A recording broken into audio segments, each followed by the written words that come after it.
Hey everybody, it's Rachel here. I am here with a video that I've promised for quite some time, finally getting around to building it for you. What I wanted to do today is talk about the difference between scaling up and EOS, or the Entrepreneurial Operating System.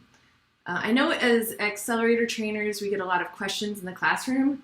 Oftentimes the accelerators have heard of traction and wonder why we're not using it in the classroom. And since I work in both methodologies, I thought I would explain how they're different and why scaling up is generally more appropriate for the accelerator classroom setting. All right, so let's start by talking about what makes these similar. Both of these methodologies are built on decades of best business practices. And in truth, there are a lot of similarities. The tools are very similar but have different names. For example, over here we have your 10-year target. In scaling up, we have our BHAG, or Big, Hairy, Audacious Goal. Over here, core focus. Over here, core purpose. Over here, rocks. Here, priorities. So you get the point. A lot of the same tools. But there are some differences as well. And I wanted to share this with you so you can decide if you need to ever share that in the classroom and talk with the accelerators about why we use one, not the other, if you're armed with some knowledge. All right, so let's get started. As we all know, in scaling up, we've got 4 pillars, also sometimes called the 4 decisions, and they are people, strategy, execution, and cash. And what's great about these 4 pillars is that as accelerators join the program, and we know that they can be coming in at any point during the year, they can walk right into a learning day and pick up on that pillar and not feel like, I mean, they're going to be overwhelmed, of course, but they're not going to feel like completely lost because the tools don't necessarily build on each other. They can enter at strategy day or people day or cash day, it doesn't matter. The same is true for the book. You can read the book by starting at any of these 4 sections. And so if you feel like you're weakest in execution, you could just jump right over to that section and get some knowledge and some tools on that component. So we have over here our 4 pillars. EOS is quite different. It's actually very linear. So EOS starts with what's called a focus day. And these are all full day sessions as well. In focus day, the company will be working on their accountability chart.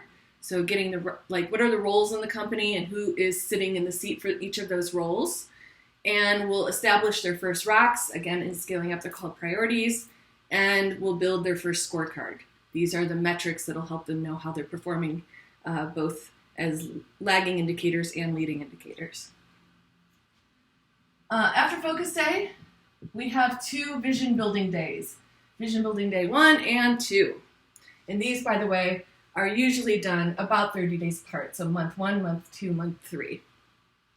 In the 2 vision building days, we work on things like their core values, core focus, their 10-year target, their 3-year picture, and their 1-year plan. Also talking about their rocks again and helping them get mastered their IDS, or issue solving track, which IDS stands for Identify, Discuss, Solve. After we've done those 3 days, this being essentially what I'd call the foundation, then we move into a quarterly meeting rhythm. Quarter 1, quarter 2, quarter 3, and at quarter 4, we actually do 2 days of annual planning. On the first day, we get real big picture, and then we move into more of a quarterly planning session on day 2. With an implementer, they'll generally go around this cycle about twice, but then they'll use this meeting rhythm forevermore. This is the execution phase of EOS. Cool? All right. So we've already established one key difference. Scaling up is founded in pillars, or those 4 decisions, And EOS has much more of a linear installation process. And I tend to call it an installation process because this stands for Entrepreneurial Operating System. So it's analogous to a hardware-software system. You would install the software. We're installing these tools, this methodology, into the DNA of the organization. All right, so what else makes them different? Well, I mentioned that EOS uses an implementer. I am an implementer. We are consultants that help companies put EOS into their business. So this is very much a one-to-one approach. One implementer to one company or one leadership team. Of course, in the classroom, we use a one-to-many approach. So one trainer to a classroom full of people. This over here assumes, we're giving them the tools, but they're going to have to go back to their business and essentially self-implement or figure out how to use those tools within their company on their own time. Over here, in each of these day-long sessions, we're actually doing a ton of the work in the room. There's homework to be sure, but a lot of it happens right there in the room. Okay, what else makes them different? This right here. In scaling up, we have strategy day. For accelerators, now these are businesses between $250 and $1 million in revenue. We cannot assume that they have their strategy nailed down. I've seen a lot of accelerators come in and they haven't quite solidified exactly what their products or their services are. They don't exactly know who their core audiences are, and they don't exactly know what their price point is. And so we're still working on their strategy for these smaller companies. I've seen plenty of accelerators come into the program and shift their strategy during their program tenure. So that's very common, that's okay. That's what we're trying to figure out when we're a smaller business. EOS is optimal for businesses between 2 million and 50 million in revenue. So larger companies, companies of that size, more often than not, have their strategy figured out. They've got it nailed down. So they know exactly what their product service offerings are, who they're serving, and how they're selling it, what their price point is, and so forth. So that is a big difference.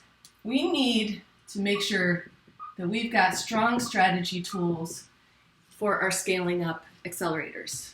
Now, we all know when we talk about these gazelle businesses that, especially with the examples in this book, they're really large companies. So scaling up is absolutely appropriate for larger businesses, as well as how we've right-sized the tools for smaller accelerator-sized companies. That said, with EOS being optimal between 2 and 50 million, I've worked with lots of companies that are under 2 million. I have clients that are even under 1 million. And what I've figured out how to do is how to right-size those tools so that smaller companies can use them and kind of grow up as an EOS business. And as they add team members and resources, they can really just enhance their foundational elements of EOS and use them at an even higher functioning level. All right, so strategy. Here's another thing over here. EOS scaling up has an entire day of cash. So we love Cash Day, lots of amazing tools delivered to the accelerator businesses. These are companies that are more often than not terrifically financially savvy. They're small, they're scrappy, they're entrepreneurial, they've got a very small team, and it's sometimes the financial responsibility falls on the owner, and they may not have a lot of financial background. In fact, I've seen a lot of accelerators who are even very uncomfortable with the numbers. So it's awesome that we have so many fantastic cash tools that we're delivering in our accelerator learning days. EOS, on the other hand, again, between 2 million and 50 million in revenue, we're going to presume they've got a little more financial savvy. In fact, EOS accountability chart is built on the premise that all businesses, regardless of size, industry, where they are in their entrepreneurial journey, have 3 or 4 fundamental seats in their business. Those being marketing, sales, sometimes those are combined. Oops. Operations, and finance. So there's a finance seat built right into their accountability chart, and that is at a larger business, that's probably a CFO or a controller. They may even still be outsourcing, but they've got somebody who is pretty financially savvy when you're a larger company.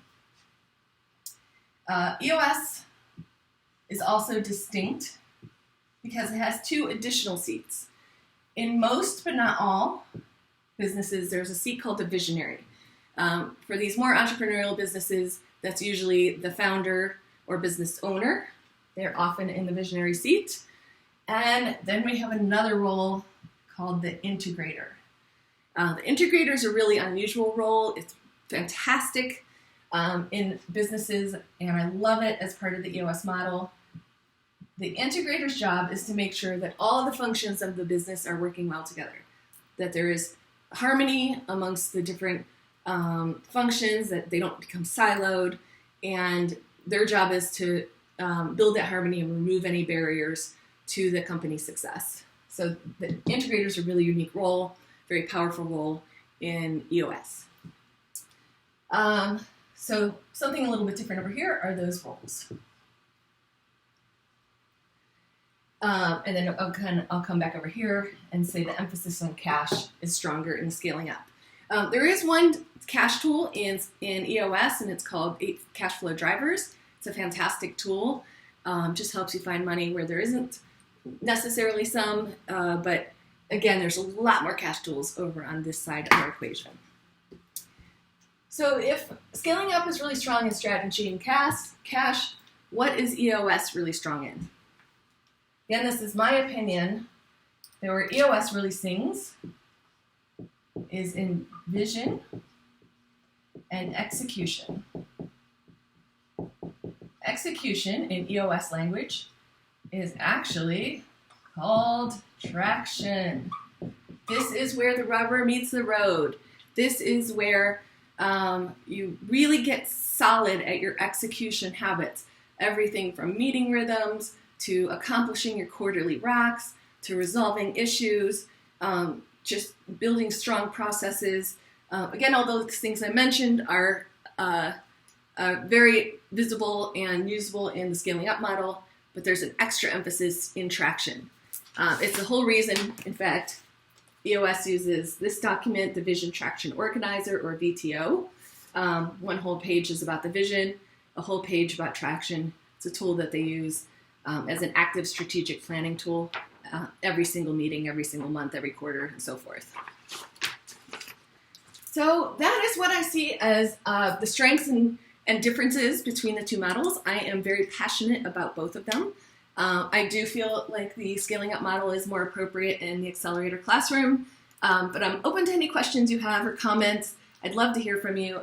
I want to thank you all for watching. I love them both. I hope you do as well, and we'll talk to you soon. Thanks.